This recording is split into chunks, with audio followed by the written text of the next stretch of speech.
یه نفر مشقای کلاس موسیقیشو ننوشته و الان داره مینویسه. بنویس مامان جان. این چیه؟ بگونی که باید بنویسید مامان.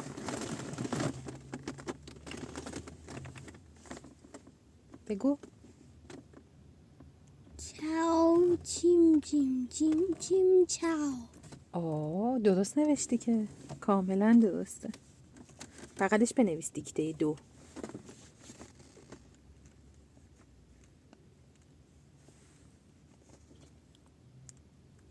آفرین.